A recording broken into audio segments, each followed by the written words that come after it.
Alright, Pretender here, back with another Honkai Star Roll guide. And today I'm here with the full build guide for the upcoming 2.7 first rerun character during the first half, Jing Yuan. This video is going to be taking you over his kit and Eidolons, then taking you over his best Lightcones, then best Relics and Ornaments, and then stat recommendations on the main stats and substats. I plan on having a full build guide for every 2.7 character. Sunday already has a pretty big in-depth guide that I did make for him that you can check out right now. You are now watching the Jing Yuan guide. Ryuk/Jing Yuan will be soon, and Firefly will also be soon. Yep, that's all I want to say before I get to the video. Dropping a like would be greatly appreciated. If you're new or haven't done so already, be sure to subscribe and turn on the bell icon for future videos like this, along with all other types of videos. Share this video to anyone that might be interested in getting Jing Yuan and needs a build guide for him, and let's get straight into the video. So Jing Yuan is a lightning character following the path of erudition. His basic attack deals lightning damage equal to 100% of his attack to a single enemy. His skill deals lightning damage equal to 100% of Jing Yuan's attack to all enemies and increases Lightning Lord's hits per action by 2 for the next turn.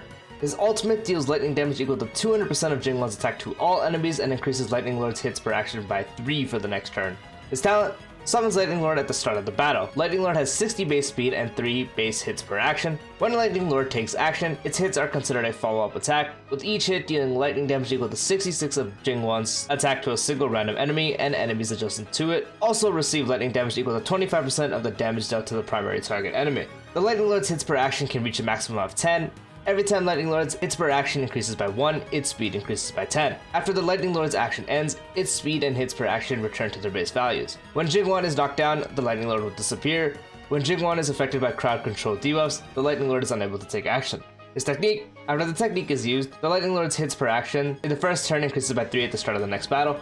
For his bonus traces is A2. If the Lightning Lord's hits per action is greater or equal to 6 in its next turn, its crit damage is increased by 25% for the next turn. A4, at the start of the battle, immediately regenerates 15 energy, and is A6, after the skill is used, the crit rate increases by 10% for 2 turns. For his Eidolons is E1. When Lightning Lord attacks, the damage multiplier on enemies adjacent to the target enemy increases by an extra amount equal to 25% of the damage multiplier against the primary target enemy.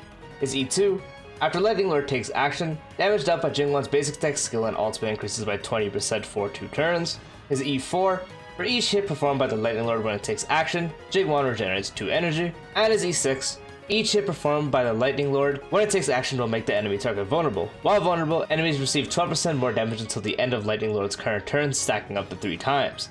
Taking a look at the best Lightcone options for Jing Yuan, obviously the best one is going to be his own signature Lightcone, as it does give you a 36% increase to crit damage, increases damage dealt by the wearer's skill and ultimate by 18%. After the wearer uses skill or ultimate, gains Somnus Corpus. Upon triggering a follow-up attack, consumes Somnus Corpus and increases damage dealt by follow-up attack by 48%.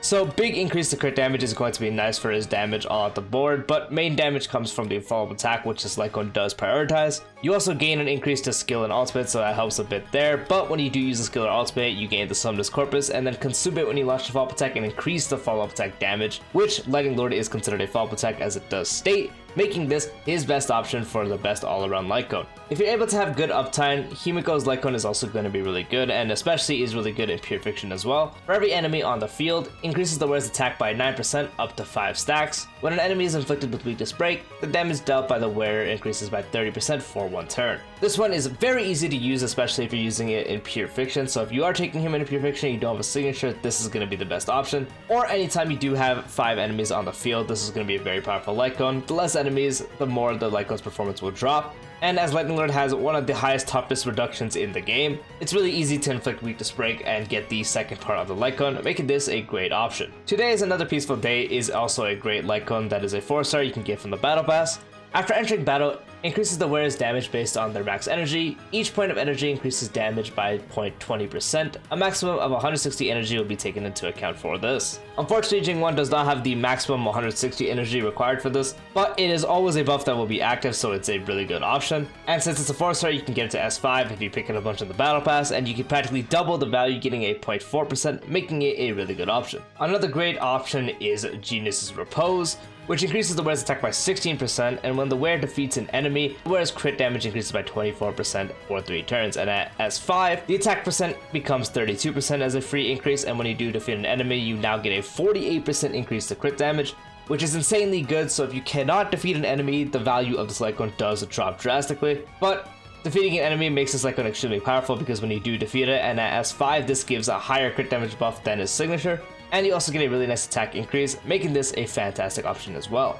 The Seriousness of Breakfast is another great free option you can use, as it gives you a 12% increase to damage, and for each enemy defeated you get a 4% increase to attack, stacking up to 3 times, and at S5 you get the damage increase of 24 and the wearer's attack increases by 8, stacking up to 3 times. As it's also a free Lightcone, it is really easy to get, and if you don't get the enemies defeated, in order to stack it up you will also lower the Lightcone's performance, but if you are able to stack it up, it makes this a really solid free-to-play choice and a really solid choice overall. The Day the Cosmos Fell is another good option as it gives you a 16% increase to attack, and when you do use an attack and attack at least 2 people with the corresponding weakness, so in this case lightning, whereas crit damage increases by 20% for 2 turns, and then at S5 it's 24 and 40. This is only recommended if you are going to be able to be sure that you can get the 2 corresponding weakness hit. If you can't, I would not bother using this, since then it just becomes a 24% attack increase and you have better values by using something like the Seriousness of Breakfast instead.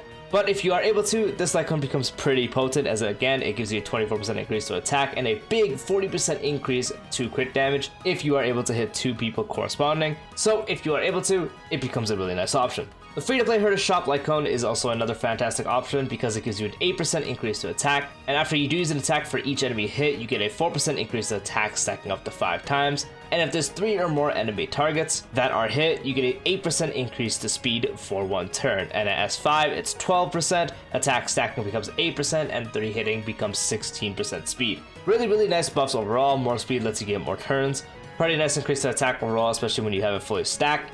In Pure Fiction, it's really easy to stack this, but he also does have an AoE skill and an AoE ultimate, and Lightning Lord is also AoE, so it's extremely easy to stack this up. You just need to make sure enemies are on the field to be hit, and if they are, it makes this a good option as well. Moving on to the best relics for Jing Yuan. Overall, the best one you can do is 4-piece of the Grand Duke set, as the 2-piece increases follow-up damage by 20%, and the 4-piece, when the wearer uses a follow-up attack against an enemy target, increase the wearer's attack by 6% every time the follow-up attack deals damage, stacks up to 8 times, lasts for 3 turns, and effect is removed the next time the wearer uses a follow-up attack. This relic set is really easy to use as Lightning Lord, for the most part, will always want to hit 8 to 10 times when you do have it stacked up, and once you do have it stacked up for 8 hits, when you do have it stacked up for 8 hits per action, it's going to be able to completely max this relic set, making it the best option you can use. Another option you can do is 4-piece of the lightning set. 2-piece increases lightning damage by 10%, and the 4-piece, when the wearer uses a skill, increases the wearer's attack by 20% for 1 turn. So not really much to talk about there, but it gives you a lightning damage increase, and then when you do use the skill, which on Jing Yuan you will be spamming, because you want to build up the hits per action, you just have a practical, almost always up 20% attack from the relic set, making it a pretty solid option. And then anything past that is just combining 2 pieces, so you can do 2-piece of the Grand Duke set, 2-piece of the Lightning set, 2-piece of one of those, and 2-piece of one of the attack percent increasing sets, so Musketeers, Wind Soaring, the Dot set, or you can combine 2-piece of one of the ones mentioned, and do 2-piece of the Scholar set, as the 2-piece does give you 8% crit rate, so just a free 8% crit rate that can help you reach a relatively good ratio, or at least make it easier for you to manage. With the Planar Ornaments, unfortunately there isn't too many options, but Inner Salsado is overall going to be the best one as it does give you an 8% increase to crit rate, and when you do a 50% or higher crit rate, the wearer's ultimate and follow-up damage increases by 15%.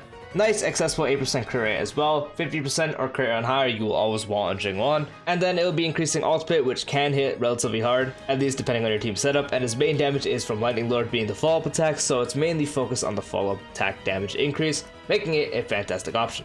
Another great ornament is the Amusement Park ornament, and when a target is summoned by the wearer is on the field, crit damage additionally increases by 32%, and you are summoning Lightning Lord into the battle, which will practically always be active, you will be getting a massive 48% increase to crit damage, which is going to be extremely good. The only thing you do want to note is this will get kind of diluted if you do use Sparkle, as she already increases your crit damage by a ton. So for the most part, that's why you don't really run the set, because the best Jing Yuan teams usually have Sparkle with him because of how good she is for him. So unfortunately, you cannot find the use of the set most of the time, and Salsado usually pulls up ahead. But if you are not using Sparkle, then this can become a really good ornament option. For the main stats on the Relics, for the body, you want to have crit rate, crit damage corresponding to which one you need more. For the feat, you mainly want to have attack percent because for the most part you will always be running in with someone like Bronya, Sparkle mainly, and especially the upcoming character Sunday. For the most part you always will be having someone to give him another turn to attack, so most part speed is not really going to be needed.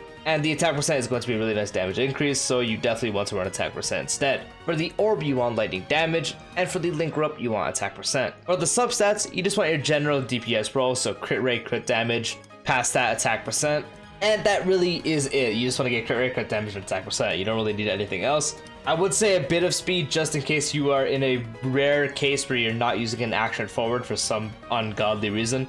Then getting some speed, I guess, could help you to hit breakpoint, whatever weird Jing Yuan build you'd be doing, which is not recommended at all, by the way. Definitely just use the attack percent fee and then just get crit rate, crit damage, followed by that attack percent. Main things you want to focus on. And yeah, that is the Jing Yuan guide. He is extremely easy to build. Always was easy to build, still is easy to build. There really isn't much that is too crazy for him. So let me know if you guys will be summoning on his upcoming rerun, especially with the fact that Sunday is going to actually make him pretty damn good. Once again, if you guys found the video helpful, dropping a like would be greatly appreciated. Make sure to share this video to anyone that may be interested in summoning for Jing Yuan and wants to know how to build him. And yep, that's all. Peace out.